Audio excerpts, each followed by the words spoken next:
Alice, ce n'était peut-être pas la peine de les effrayer. Bah oui, tu dis toujours que c'est logique. Alors que...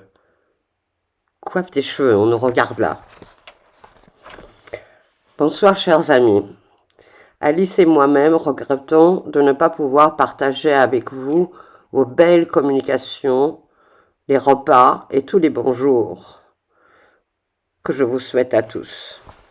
Mais le destin, à l'image de l'inconscient, aime souvent me jouer un tour ou deux.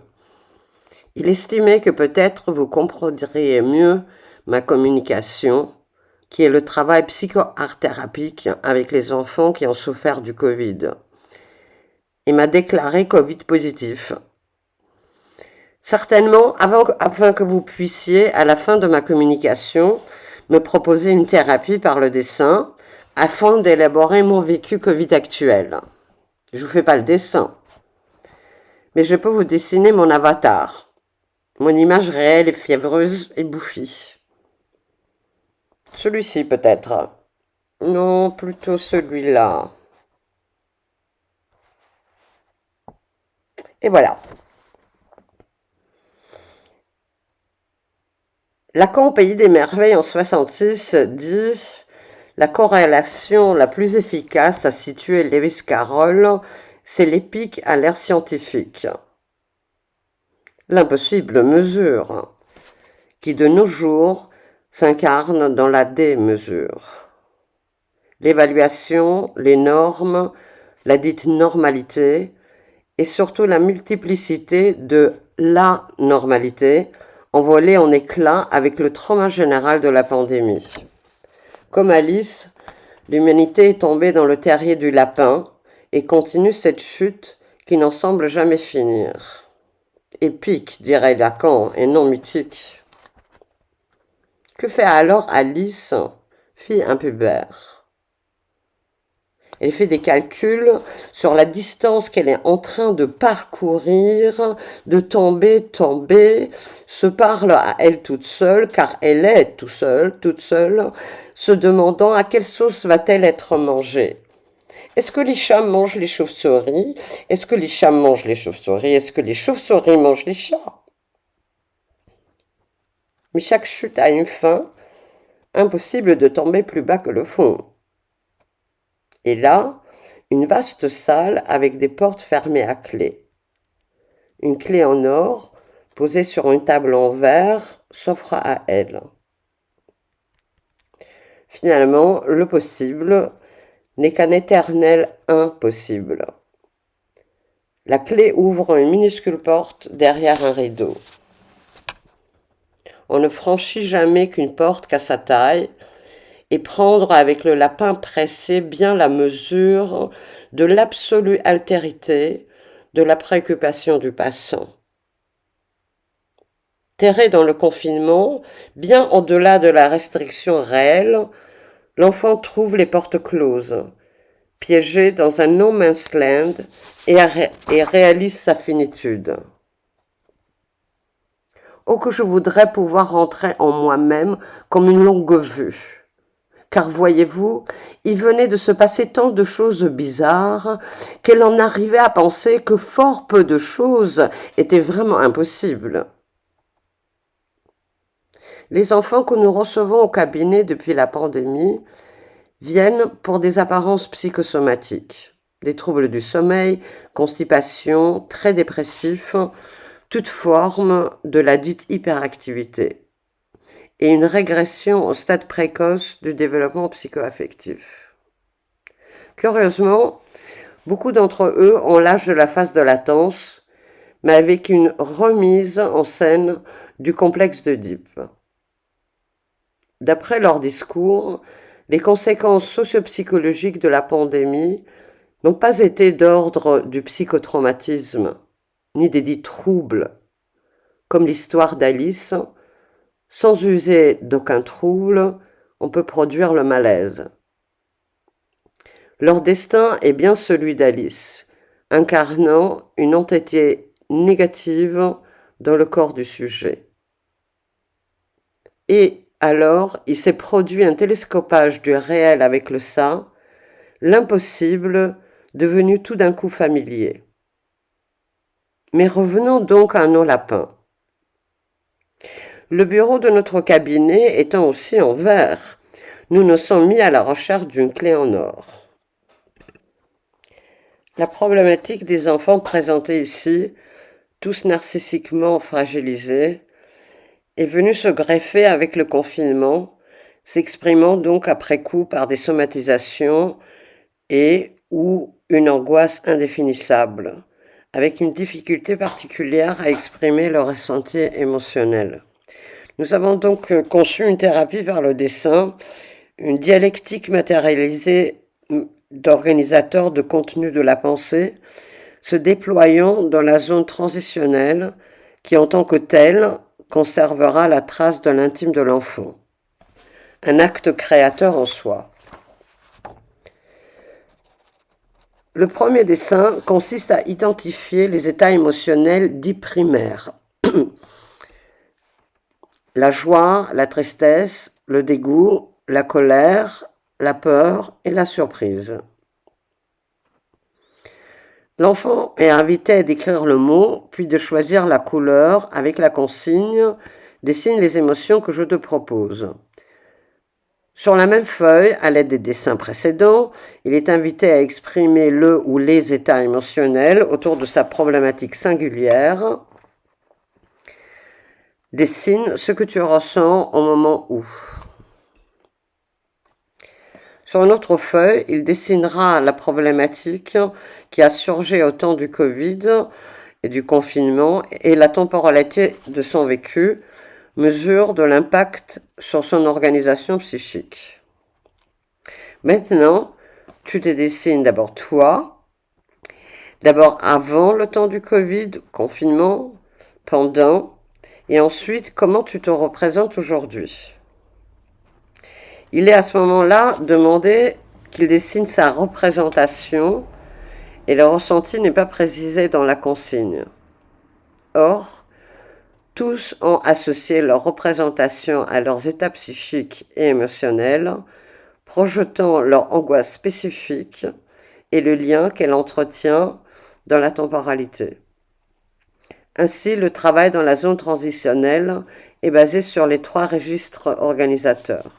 Le symbolique, l'imaginaire et le réel. Les cas présentés ici sont représentatifs de à peu près 80% des enfants que nous recevons depuis quelques mois. Ils ont en commun une moyenne d'âge de 10 ans, ce qui est la phase de latence, une expression somatique de l'angoisse, un désinvestissement scolaire ou des difficultés attentionnelles, allant souvent jusqu'à l'hyperactivité. C'est plus ou moins les demandes manifestes des parents et des écoles.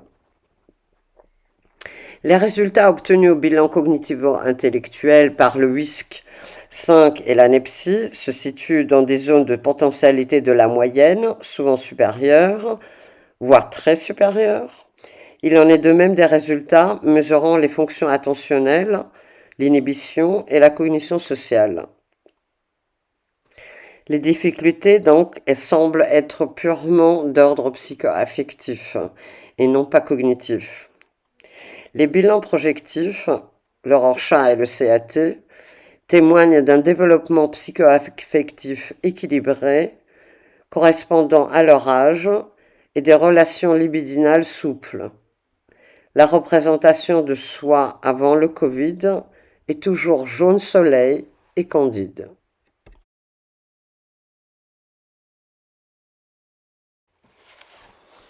Selon ses parents, Marco vit des crises d'angoisse quotidiennes à la maison et non à l'école, et des craintes qui sont liées à la mort et à la maladie.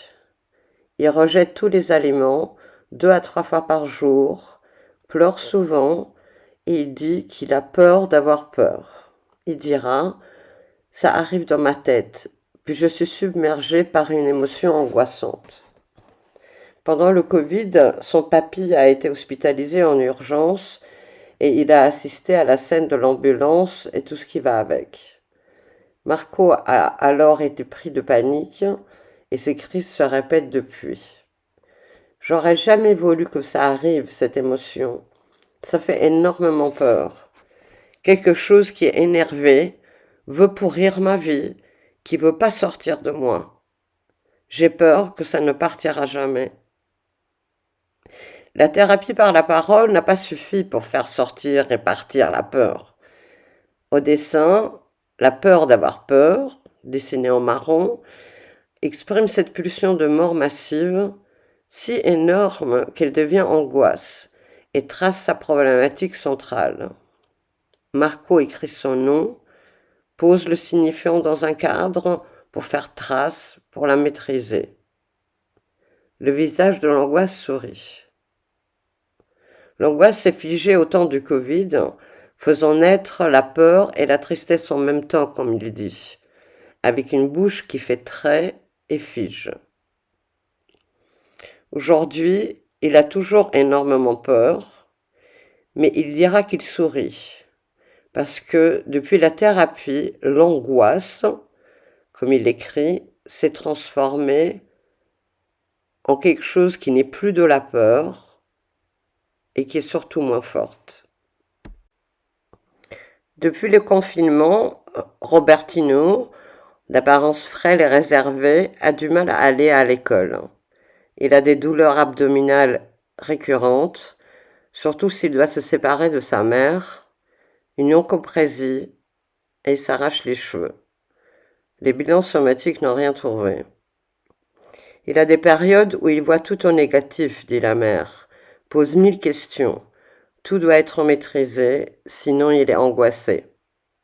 Somnambule, il fait des rêves vifs, parle pendant son sommeil, a peur du noir, mais il s'endort au bout de 10 minutes. Au cénotest, il construit une scène parfaitement organisée, avec les objets et les poupées parfaitement classifiés et alignés. Au dessin, il dira « Je suis pas content, je suis dégoûté par ce qui m'arrive et je ressens en même temps de la peur, de la tristesse et de la colère. » Il associe alors la peur avec ces moments où je me retiens pour aller aux toilettes parce que je n'ai pas envie d'y aller et j'ai peur que papa et maman vont me punir. À la fin, il dira « Oh, le confinement nous a tous rattrapés. Je suis soulagé. Maintenant, on l'a battu. » Le dessin le fait parler, rend les associations dynamiques avec le cadre contenant de la trace. Aujourd'hui, Robertino retourne à l'école pour apprendre, dit-il. La phase de latence reprend. Il a toujours un peu mal à l'estomac, reste isolé pendant la récré, mais il vient d'investir les activités sportives et extrascolaires avec les filles. Il ne s'arrache plus les cheveux, mais néanmoins ne peut s'empêcher d'arracher l'herbe pendant la récré. Il associe la thérapie et ma personne au monde imaginaire des séries, un peu étranges. Votre nom et prénom font Stranger Things. Pierre est décrit par sa mère comme très sensible à la lumière et au bruit, mais aussi aux autres, et inattentif, anxieux, maladroit et dépressif. Il décrit des épisodes qui surviennent à n'importe quel moment de la journée où il a l'impression d'être ailleurs, avec un sentiment de vide et ne peut plus ressentir son propre corps. Ses dessins des émotions sont abstraits, parfois des concepts et sans contour. Pour les 10 épisodes, il dit ressentir aussi d'autres émotions qui ne figurent pas sur les dessins d'avant, mais il dit « Je suis dégoûté par ce qui m'arrive et je ressens beaucoup de tristesse. Du coup, je me sens seul. » Avant le confinement, j'étais content parce que je sais pas, j'avais des amis. Pour sa représentation pendant le confinement, il va regarder l'image et dire « Il est tellement moche qu'il me fait peur. » Mais c'est ton image, tu te fais peur. Il répond pas, mais il dit Là-bas, j'étais pas content. Je ne voyais pas mes amis. Je me sentais isolé, avec des sensations de vide. Mais aujourd'hui, je me sens bien, mais des fois, j'ai mal quand même. Mais il y a moins de vide. De nos jours, les écoles rapportent la croissance du nombre d'enfants qu'on dit hyperactifs, avec des dits troubles d'opposition, dépressifs. Alice me répond: la façon dont toutes ces créatures discutent est vraiment insupportable. Il y a de quoi vous rendre folle. Se pose-t-on la question de l'impact que le réel a pu provoquer dans le psychisme de ces enfants? À travers chaque histoire singulière, les crayons tracent la blessure de l'intrusion du réel qui vient se figer là pour interrompre la phase de latence et opérer une régression vers des stades comme la phase orale ou la phase anale et la position dépressive, d'où les somatisations assez typiques. Le réel est venu ici comme la réalisation du fantasme du meurtre physique et psychique.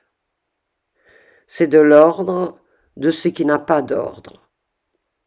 Mais à l'instar des états limites, il n'a pas encore, modifié le développement psycho-affectif, ni la structure de personnalité qui se dessine en filigrane. Il n'a fait que s'y greffer. D'où les images de soi figées, exprimant la stupeur, la sidération, pouvant aller jusqu'à l'angoisse blanche. L'expression psychothérapique par le dessin de ce qui meut l'inconscient devient alors un processus créatif qui dégèle ce qui aurait pu se figer en tant que psychotrauma. Et pour nous, comme pour la suite d'Alice au pays des merveilles, de l'autre côté de miroir et ce que Alice y trouva, le temps nous montrera ce que nous trouverons de notre autre côté du miroir, ce temps que nous vivons aujourd'hui, où, pour étancher notre soif, on nous offre un gâteau sec. Oh mon Dieu, mais quelle bêtise tu racontes, hein, me répond Alice.